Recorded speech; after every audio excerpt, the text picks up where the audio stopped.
السلام علیکم دوستو، آج کی حکایت ہمیں یہ سکھائے گی کہ بادشاہت اور دولت ہمیشہ کے لیے نہیں ہوتی، وقت کے ساتھ سب کچھ ختم ہو جاتا ہے، اور جو چیز باقی رہتی ہے وہ ہے نیک نامی اور اعمال۔ آج کی حکایت اسی حقیقت کو ہمارے سامنے لاتی ہے، تو آئیے حکایت کی طرف چلتے ہیں۔ بیان کیا جاتا ہے کہ خراسان کے بادشاہ نے ایک رات خواب دیکھا۔ خواب کچھ یوں تھا کہ اس نے خواب میں سلطان محمود غزنوی کو دیکھا، جس کا جسم ٹکڑے ٹکڑے ہو کر خاک میں مل چکا تھا، لیکن اس کی آنکھیں زندہ تھی اور خیرت کے ساتھ ساتھ ادھر ادھر دیکھ رہی تھی۔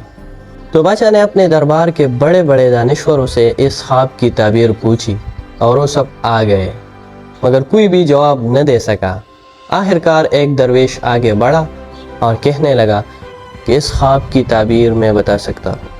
تو بادشاہ سلامت نے حکم دیا کہ آؤ اور اس خواب کی تعبیر بتاؤ۔ تو درویش کہنے لگا کہ حضور، اس خواب کی تعبیر یہ ہے کہ سلطان محمود غزنوی آج بھی حیران ہے کہ اس کی عظیم بادشاہت دوسروں کے ہاتھ میں جا چکی ہے۔ اس درویش نے مزید کہا کہ بادشاہ سلامت، سوچنے کی بات ہے کہ کتنے ہی بڑے بڑے لوگ زمین کے نیچے دفن ہیں، ان کے وجود کا زمین پر کوئی نام و نشان باقی نہیں ہے، ہڈیاں تک مٹی کا گئی ہے، لیکن نوشیروان عادل کا نام آج بھی زندہ ہے، صرف اسی وجہ سے کہ وہ عدل اور انصاف کرتا تھا۔